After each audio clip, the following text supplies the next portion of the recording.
Welcome into the Atlanta football party. I'm Jarvis Davis. Coming up on today's show, the big dog was out there eating.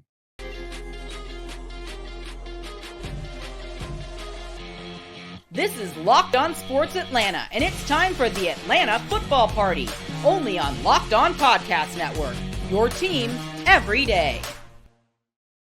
Welcome into the Atlanta Football Party, your home for the best Georgia Bulldogs. Football talk is local insight you can't get anywhere but right here at Locked On. I'm your host, Tenitra Batiste. Alongside me are Jarvis Davis and Brian Gebhardt. This episode is brought to you by Nissan. Are you the kind of driver that likes to push things a little further? Ever wonder what adventure could be around the next corner? Take the Nissan Rogue, Nissan Pathfinder, or Nissan Armada and go find your next big adventure. Check them all out today at nissanusa.com. And of course, our Atlanta Football Party is part of the Locked On Podcast Network, your team every day. So is 15 really number one? And we heard shots were fired from Columbia to Athens. We'll talk about it. But first, let's go back to Indy just one more time.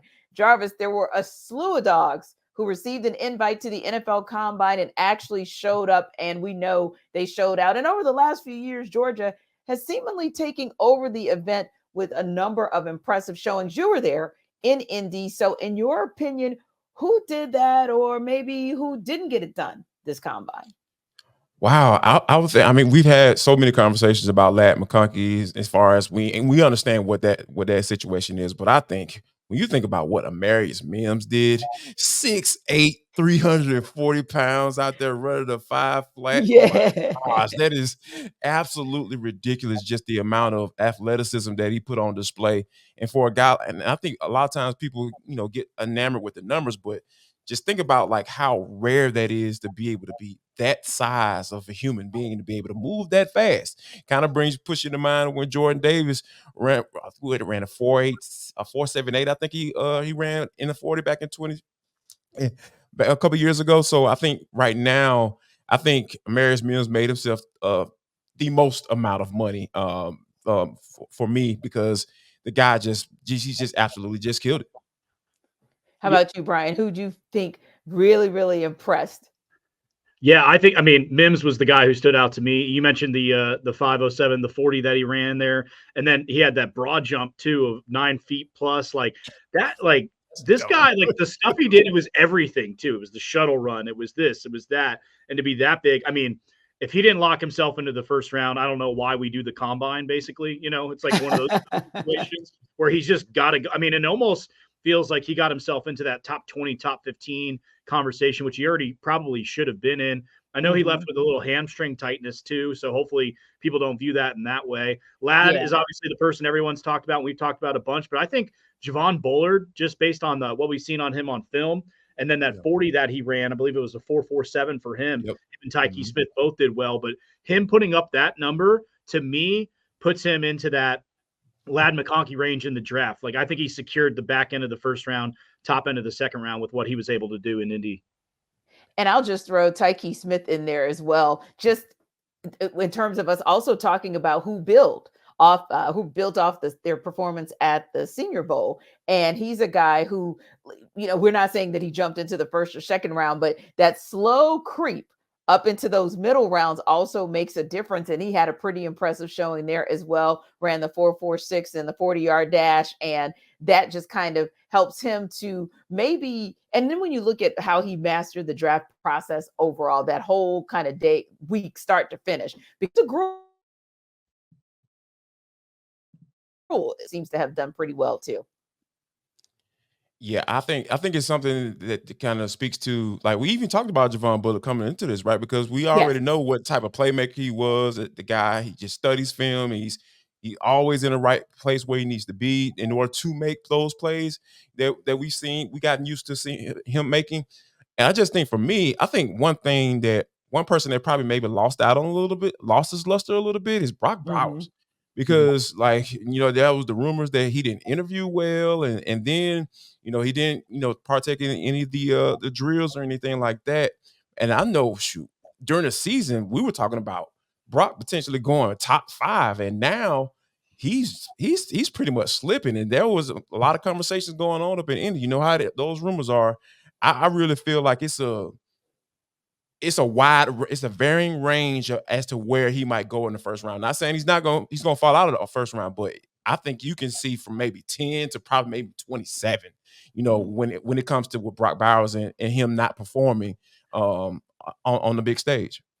Yeah, I think with Bowers, it's just, if you're not there, it just raises questions, like to Jarvis's point. Now, I think a lot of that winds up getting squashed at the Georgia Pro Day, and everybody gets reminded of, okay, this is that guy, this is what he did, but he's really the only one. I mean, some people are nitpicking Kendall Milton going with the 4.62 40, but I believe he had the second highest or second best 10-yard split on that. So he had the explosion for being a bigger back. So yes, while he didn't run a blazing 4.5 or a 4.4, people may knock. So the people who may overvalue 40 a little bit at that running back position, which is obviously very important for the position. But I think the rest of the stuff that he was able to do, he proved it. So some people may view it as a negative thing, but I think he actually wound up doing okay. But I think Bowers is going to squash it all at the pro day here in a couple weeks.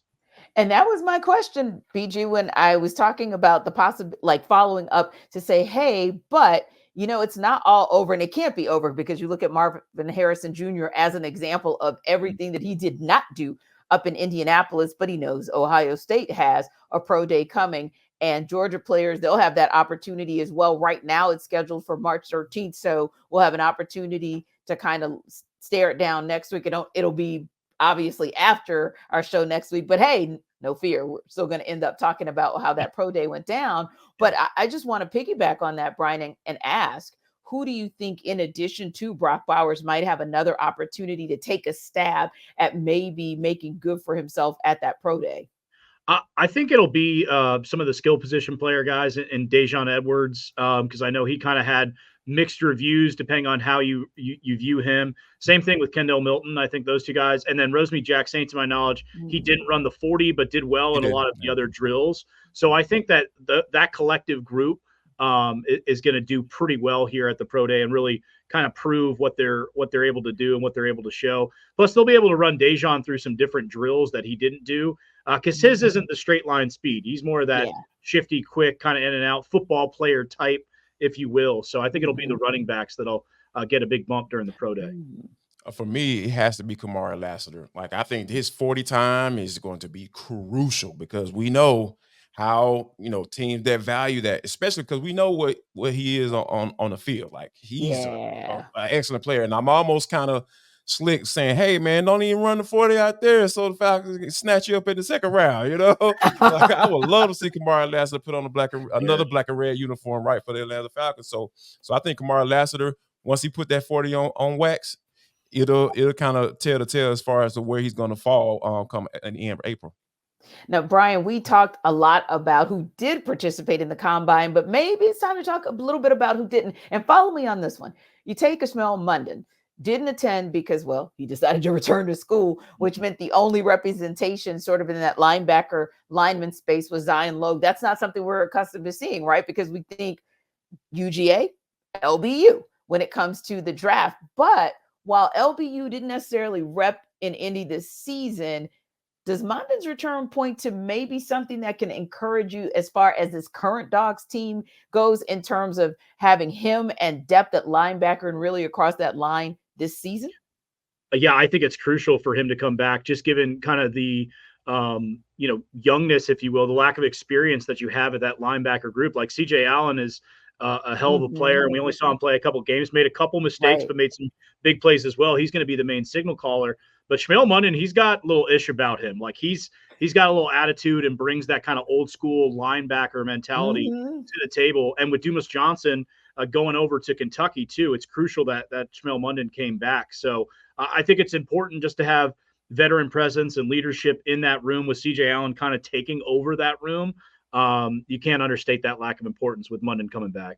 Yeah. And I think one of the things that you also have to look at too is up front. That matters a lot, right? Because we understand the stars that have come out up front for Georgia and how they help those linebackers be able to run free like they do.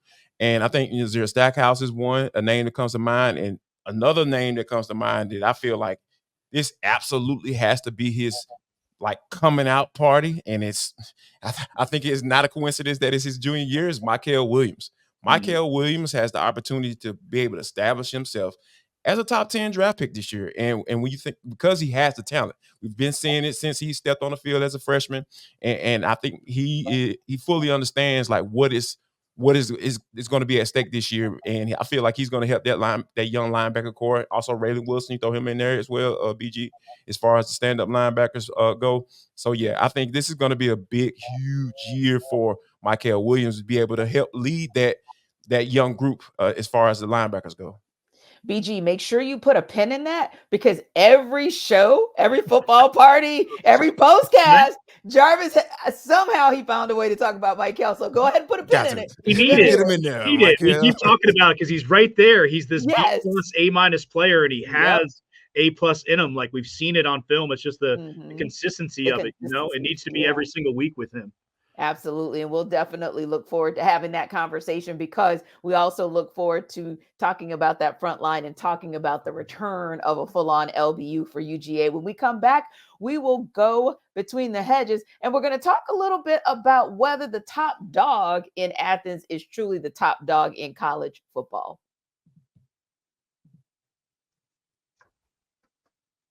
This episode of our Atlanta Football Party is brought to you by FanDuel. And actually, let's talk about FanDuel. Kind of cool thing here, because, yeah, we're talking dogs, but we talk buckets too. And with your first bucket, you can make a bet on FanDuel, because it is America's #1 sports book. Now, right this instance, after you watch the Atlanta Football Party, of course, new customers can get $150 in bonus bets with any winning $5 bet. That's $150 if your bet wins. So you can bet on all your favorite NBA players and teams with quick bets, live same game parlays, exclusive props, and more. How about Anthony Edwards? How about making a bet there? How about making a bet with the Minnesota Timberwolves? They've fallen off a couple games, but I just feel like they're going to be right back. So you can make that quick bet. You can make that same game parlay, and you can have exclusive props and more. So just visit FanDuel.com/locked-on and shoot your shot. That's FanDuel.com/locked-on. FanDuel is the official sportsbook partner of the NBA.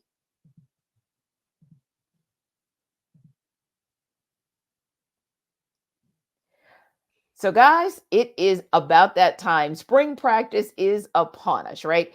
And of course, we're still also in the middle of looking at what's going on list-wise and that sort of thing. But this was the most interesting list. Of course, the Dogs are due to kick off spring practice next week, and a bunch of other high-profile college football programs. So ESPN took stock of college football's top returning players at several positions.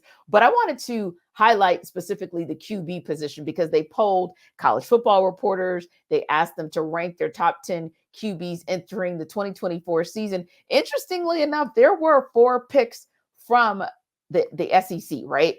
But the one I want to, of course, highlight is our guy down in Athens. They picked Carson Beck at the top of that list. And they're basically saying, hey, amongst the college football world, rather, when we're looking at the rankings of those top QBs, and you look at Quinn Ewers from Texas, that was, of course, one of the quarterbacks from the SEC. Jalen Milroe from Alabama was another. Jackson Dart from Ole Miss, another. And let's see, we got one more.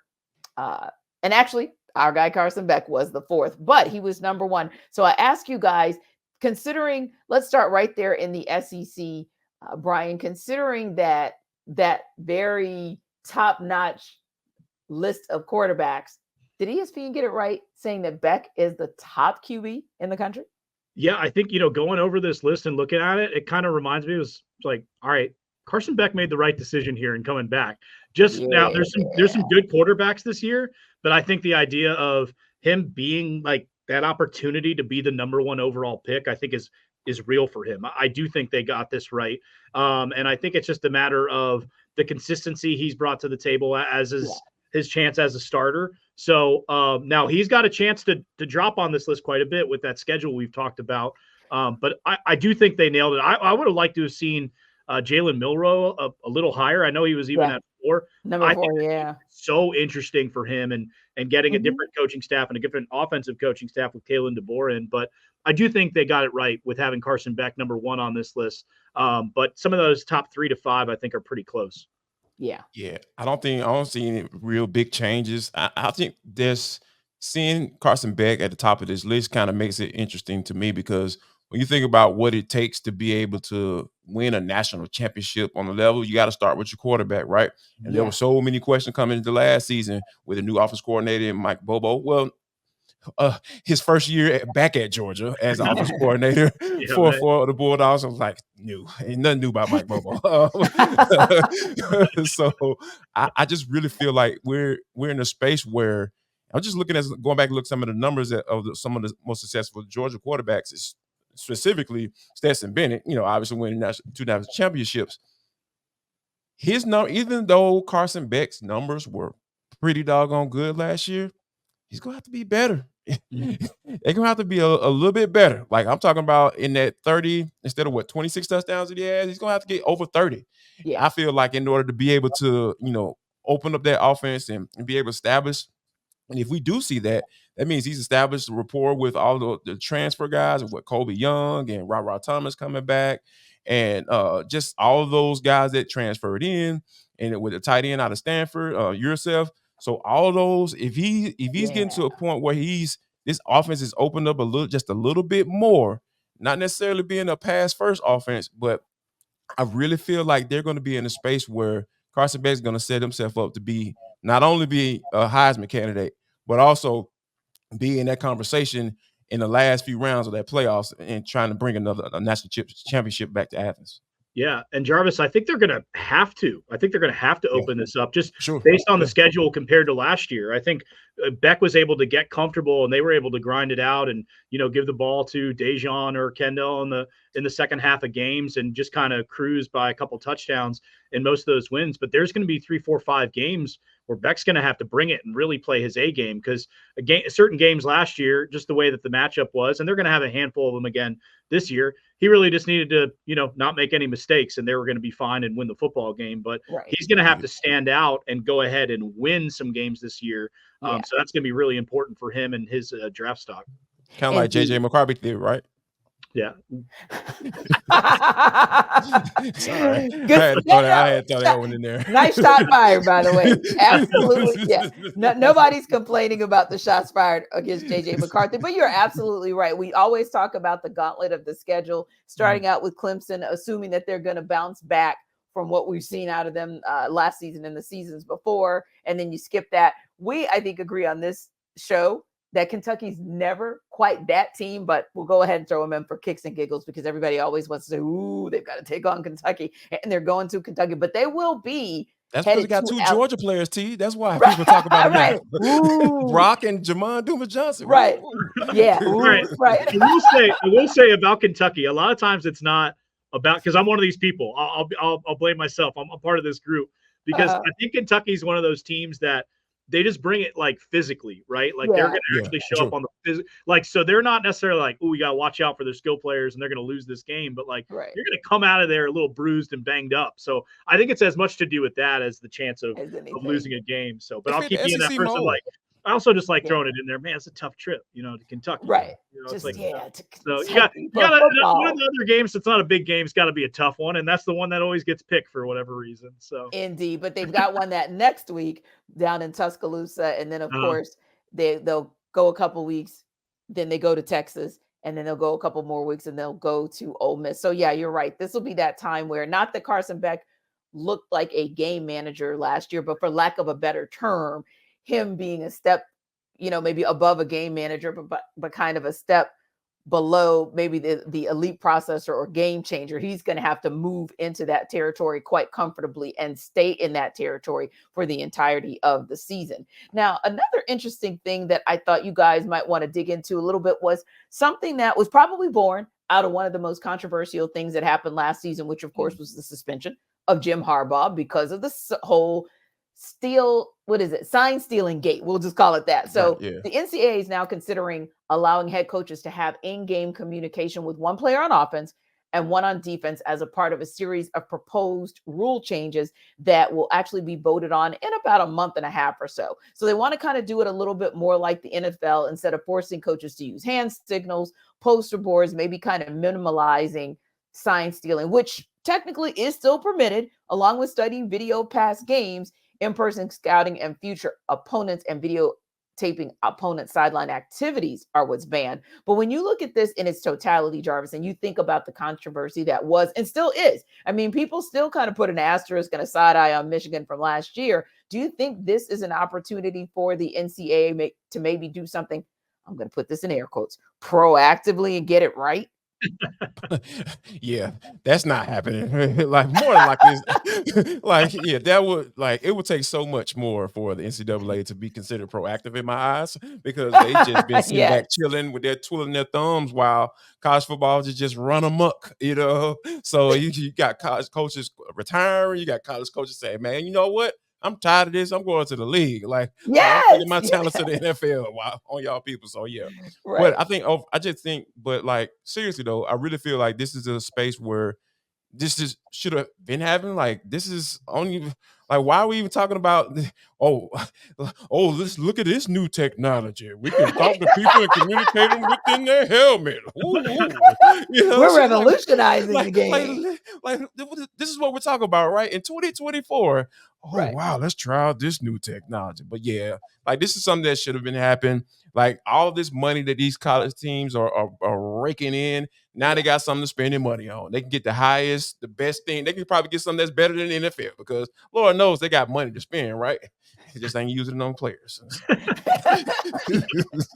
That's exactly right, Jarvis. I mean, you look every day. There's something with some new locker room, and it's like this one's got a waterfall and a jacuzzi. And okay, yes. Go ahead and just talk to somebody. 50-inch screens in the locker room. Like what? We've had this ability to do it for years now, and it is funny when they come across it. And what's scary, I think, too, we joke about this proactive thing with the NCAA. Like, if Michigan didn't go through this last year, are they even proposing this? Like, there it is. That's why it's air quotes. Exactly right. Is it just to fix the problem that popped up last? And they're like, oh, I guess we're starting to look bad. Yeah. Okay, let's figure out something. It was one of those things that was kind of funny back in like the Chip Kelly Oregon days when they would have like a Popeye sign and then like a green rainbow and like a Beyonce thing or whatever. And like that became a whole shtick for like a couple years as far as what they were putting up. But it's silly that this hasn't happened already. And it's just another step in the direction, like a lot of different things in college football where it's NFL junior now, and it's just, all right, this is just another thing. We need to do it. Plus, I think it's also good for the player development. You're going to get used to that in the league too. So might as well, this is another thing, because that's another wrinkle when you go to the league that they got to learn and process and try to do. And I think this will help, different players and especially quarterbacks moving forward. Indeed. Now, speaking of paying players or maybe not paying players, depending on how you feel this whole thing with EA played out, we'll talk about that next when we get back and talk about that in Who's Next. But first, got a little something to share with you if you're adventurous.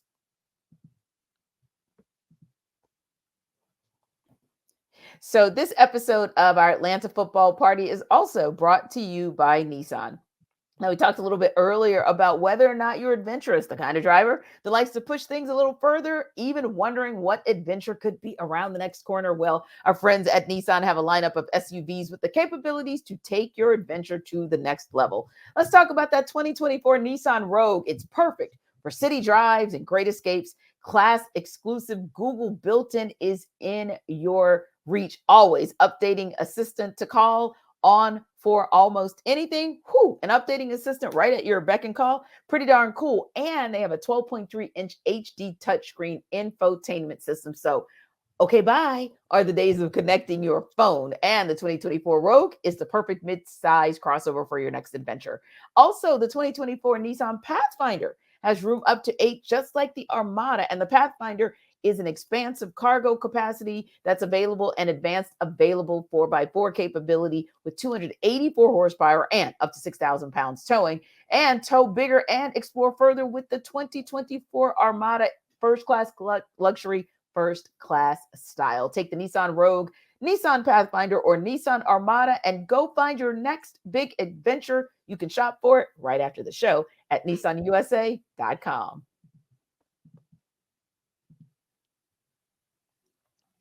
So guys, we found out a little bit about this last week. EA Sports, of course, releasing their new video game this summer, but we also found out that more than 10,000 college football players have actually already opted in for EA Sports College Football 2025. Now, that was the number as of Friday evening, probably a little bit more now, but each player who opts to have their name, image, and likeness into this particular game will receive $600 and a copy of the game that's valued at $70, JD. I mean, are you it's so much. I mean, my goodness. But keeping it real. First of all, I couldn't believe that 10,000 players actually opted into this foolishness. But okay, that's just me, JD. I mean, to be honest with you, I'm not surprised because look, all right, the adult, the middle-aged man in me, is looking at it from a standpoint of like, hey man, y'all know how much money y'all make off that doggone game. But the 18-year-old me, $600, $600 to you and the video game.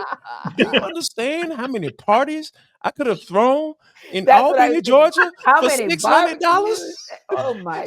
We balling. Yeah, it's going down. I used to get a case of chicken tea for $20. A case of chicken at $20 in Albany, Georgia, back in 2002. Come on now, like but I think, but the adult in me though is kind of like. All that money you're gonna make. Yeah, they're gonna make so much money off this because it's been what? Wow, I think 2004 was the last time they came out. 2005 maybe. Yeah, so almost 20 years since this game has come out. It is going to absolutely blow, and EA is just like, all right. That's some of that going on now money that your grandma, your grandma was like, now going on now. That's that going on now money. Like, going on now. Get out my face. That's it, right? That's it. Stop bothering me. Don't ask me for no more money. Yeah, that's so good. No, I'm right there with you, Jarvis. For me, it's like, okay, $600 when I'm 18. So $600 now sounds good, but well, yeah, true. I think they should have gotten a percentage, and it should have been however many people opted in. Because now, if we're talking about, say we just take that 10,000 number from Friday, and like you said, it's probably a little bit more now, but we're talking about what is that, 600K or whatever it is, or 6 million. They're going to make more money off of this than what is already people opting in. So it would have been nice to see somebody like bargain on their behalf. Exactly. I don't, and then you get into the whole unionized thing and all of that. But if they could have opted in and had some actual legal representation in terms of, okay, if we do this, we need a percentage, or at a bare minimum, I need 600. I need the game. And that PlayStation isn't cheap, man. I need a PS5. I need 4 controllers. I need talking. That's an extra grand on that. So and those are still hard to get. So I would need that at a minimum. But it's interesting. Some of the players that haven't opted in. I know a couple of names have been floating out there, and Arch Manning is one of them, who isn't even a starting quarterback, but obviously has the name cachet and all of that. He's trying to focus on football. He's trying to focus on football, which again, good for him. And he's in a totally different financial situation than the majority of college football players out there. Sure. But at the same time, the one thing I think the Mannings are very good at outside of football is business decisions. So if I have the means or know, or if I'm headed in the right direction financially, if I'm one of these college football players, I'm looking at Arch and it's like, all right, if he's not doing it, then I'm probably, I don't need to do it. You know what I mean? Again, if everybody's in a different situation, so you can't use him as the example of it. But if I see that, I'm like, okay, maybe I'll do what he's doing. So, yeah. Yeah, and it's frustrating because it just shows that EA is taking advantage of these kids, because the average kid does see exactly what you just said. They see $600 and they see the game itself. Maybe the next level thinker might have thought, well, what am I going to play this on? Are you going to give me something to play this on? That might have been as far as the next level student athlete goes. But you really would need an adult in the room asking the question of, wait a minute, if I'm doing this math ain't mathing, because you can probably wipe out what you owe these players in a day of sales of this particular video game and or this PlayStation. You're gonna make hundreds of $millions on this game. Easily. Easily. Yeah, you'll wipe that $600,000 or $700,000 out that you owe them in a day, to be honest. But it goes back to something you said, Brian, and that is, when we look at this bigger picture wise, hopefully this will be a reminder that there still needs to be some conversation, some commentary, and there need to be some parameters set on name, image, and likeness as it relates to these types of organizations, because these student athletes do need some guidance, and they have the right to get the proper guidance. So hopefully it'll have some ramifications for future discussion, so that when it comes up again, they don't just take the first offer that's thrown their way. Yeah, and there's a really nice like legal opportunity out there for whoever might be able to get out and try to represent these players or be on their behalf. I mean, there's a whole I know we've got these NIL agents floating around, which is a whole different situation. But if you got somebody actually, okay, who's representing these? Because it's going to happen too with like other video games. We look at it with college football. That's going to be the big one. But what if they bring back different college basketball games or different? You know what I mean? So it's just gonna like to your point. It's gonna these opportunities are going to continue, and how are they represented in a proper way moving forward? Yeah. So go ahead, Jarvis. No, I was just gonna say I think it's a matter of I think it's a nice start. I'm actually giving credit to EA Sports. I don't know what's going on, but yeah, I think it's a nice start. But like you said, it's gonna definitely have to take some ironing out. The details. I think next year this shouldn't be the deal. It should be more. It should be more on the table next year.